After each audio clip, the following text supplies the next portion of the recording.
Hey, welcome to the Business of Sales short form, fueled by a Lego. Yeah, and this do more with less kind of environment that we all sort of live in here. A Lego can help you consolidate 7 different tools in your stack of sales technology tools that it's going to save you maybe as much as 31% on average. So go to Lego.com, that's ALLEGO.com, or click in the link in the show notes and schedule a demo. When you get a demonstration, I'll bet you're going to be just as amazed with all that a Lego can do. I know I was. It was incredible. I'm the host of the Business of Sales. My name is Morris Sims, and in this show, I want to share with you some practical things that you can use to help you in your business right now. You should be able to listen to this show and take some of the principles and the new activities or even a new way of thinking about things and know that it's going to help you reach your objectives and get what you want all in less than 10 minutes. So if that's the case, then we better get with it pretty quick. Worry, stress, depression, distraction, low self-esteem, negative self-talk. I believe that each one of these things is a key to my mental health. In other words, if that's where my thinking is going, then I'm in pretty deep trouble. Now, certainly there are organic things in our minds and in our bodies and chemical things that can have a huge impact on mental health. And so let me put it this way. If all those natural causes are all cured and they're all taken care of, then the only thing left is what we choose to think about. The only thing then that we have any direct control over is our thoughts and how we use them to help or hurt our mental health. So the question becomes, are you doing everything that you can, that you have control over to be mentally healthy? If you and I are consumed with worry or stress, then you're just not mentally healthy, right? If you feel depressed or constantly distracted, or you're fighting a low self-esteem or a low self-image problem, or you can't stop telling yourself just how terrible and rotten you really are, well, then I firmly believe that you may be fighting against the fundamental mental health problem that we have today, a truly fundamental problem that keeps you from being mentally healthy. The problem exists in itself and in those symptoms that we mentioned above. That's how it exhibits itself. So, what might the fundamental problem be? Well, here it is. You're taking responsibility for things that you're not responsible for. Let me say that again. You're taking responsibility for things that you're not responsible for. You're concerned about things over which you have no control whatsoever. And if you take responsibility for something that you can't control, I promise you, your mental health is going to go down the tubes. Why? Well, you're out of control. Your thinking is out of control. You can't figure out what to do about what's going on because you got no control over it. It's going to happen and you can't do anything about it. It's going to happen to you. It's going to happen to the people around you. It's going to happen and it's outside your control. So what's the bottom line? Well, if you haven't been taught the difference between a goal and a desire, I'm going to take care of that for you right here and right now. You ready? This is going to be a solution to this whole problem. See, Stephen Covey taught us in his book, The 7 Habits of Highly Effective People, that there are in our thinking, in our minds, in our brains, in our lives, basically 2 concentric circles that will describe what we're talking about. That represents the part of how we interact with others and what we do. That inner circle, or the smaller one, represents the things that we do totally and completely control. The outer circle, outside that smaller circle, those are the things that we don't control.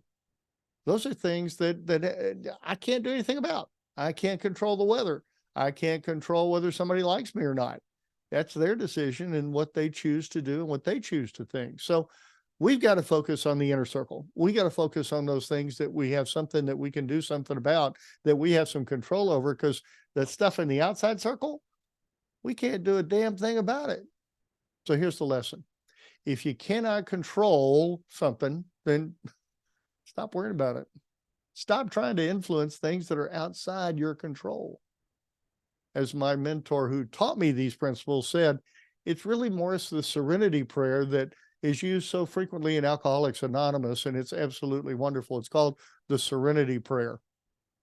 God, grant me the serenity to accept the things I cannot change, the strength to change the things that I can, and the wisdom to know the difference. So here's the secret to mental health and the principle that's going to help you implement it. Goals are things that you totally and completely control. Desires are things that require someone else to intervene in order to achieve those desires. Let me do that again real quick. Goals, you got total control over them. I don't need anybody else to do anything. A goal I can make. I can hit that goal because I'm the only one that has anything to do with it. A desire is based on results, and that's usually stuff that requires somebody else to make a decision or somebody else to input or to give some part to that thing that's going to be able to help me achieve my desire. Okay.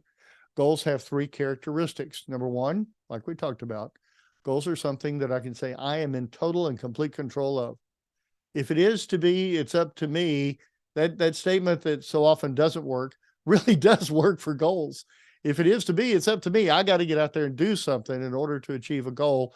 And I can do that because I'm in total and complete control. Number two, I can plan time and schedule the time that I'm going to work on a goal.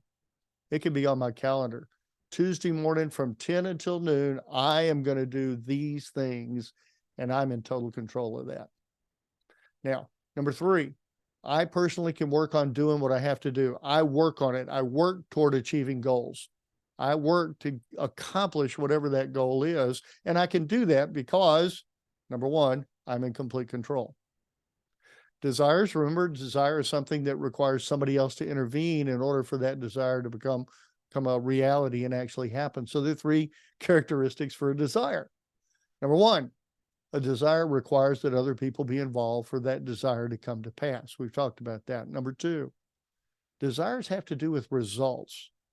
Desires have to do with results. And generally, they're not things that I can schedule and plan because I'm not in total, complete control. Desires have to do with results. Number three, I can pray for my desires and work on my goals to see my desires come to life. Think about that for a minute. Let that one kind of sink in. I can pray for my desires, but I have to work on my goals to see that desire come to life. Now, the first time I heard this, I felt so confused. Just totally confused. I'm going, what? Randy, do that again. Maybe an example might help. All right. My goal is to have 5 conversations this week with people who are not currently my clients about business. Think about that for a minute. My goal is to have 5 conversations this week with people who are not currently my clients. And that conversation needs to be about business. I can keep going until I find 5 people that'll have that conversation with me. So I'm in control. That's why it's a goal. I'm the only one that has to get in front of enough people to have that conversation, and then I can achieve that goal. Now, try this.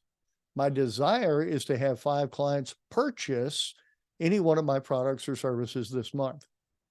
Well, that's a desire because the client has to make the choice to purchase and hand over money to pay for it. I can do everything that I can do, and yet the client might decide not to purchase no matter what I do. It requires someone else, the client, to do something and make a decision before I can hit or reach my desire. All right, another example for you. I desire to earn $10,000 this month selling chocolate chip cookies. A desire? Yeah, because somebody else has to decide to buy my chocolate chip cookies. My goal is to talk to 25 people this week, and I will present the benefits of my chocolate chip cookies, and I'll ask them to buy. A goal? Yeah, because I'm the only one who can actually make the presentation in front of a prospective client and then ask them to buy, ask them to take action. That's a goal. I can do that. Not a problem. And I know that if I do that, because of my history and my ability to sell, that a certain percentage of those 25 people are going to buy something. And that then would lead to me reaching my desire of making $10,000 selling chocolate chip cookies. Boy, wouldn't it be nice if that were really the case? Here's an easy one for you. Ready? Okay. My desire is to have a newly painted front door on my house. Is that a desire? Well, probably not. In all reality, that may be a goal. But let's say it's a desire for a moment. I desire to have a newly painted front door on my house, and it requires my wife to choose a color. Okay. Well, my first goal is going to be to get Carla to choose a color and then go to Home Depot to buy paint. The desire is for Carla to choose a color. The goal is for me to go to Home Depot and buy paint. My second goal is to buy a paintbrush. My third goal is to put the brush in the paint and start actually painting the front door. Those are goals because I don't need Carla to help me do that. I don't need Carla to go to Home Depot with me. I just need to buy the paint, buy the brush, put the brush in the paint, and start painting the door. How's that? Now, how can you use that new concept? You ready? Here's some ideas. This is the practical part. Number one, choose whatever it is that you want that is a result. Something that you desire and it requires other people to have a positive impact on the outcome. That's a desire. Like, I want to raise gross revenue by 10%.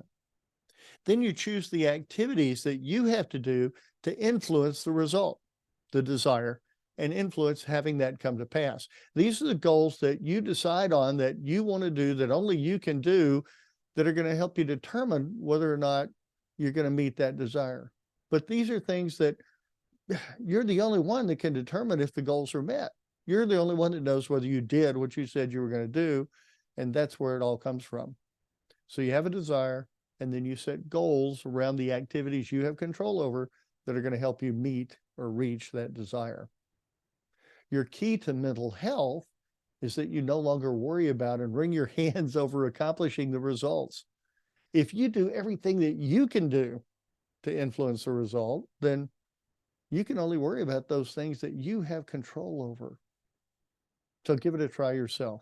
Choose a desire for your business, like maybe increasing gross revenue by 5% in the first half of 2023. That's a desire. Then choose the activities that you have to do that you and you alone control that are going to influence that desire coming to pass. Like increase the number of new contacts that you're going to make with a potential prospect, somebody that's a qualified prospect. I'm going to increase the number of times I do that by 20% more than I did last week. Now, I'll tell you this.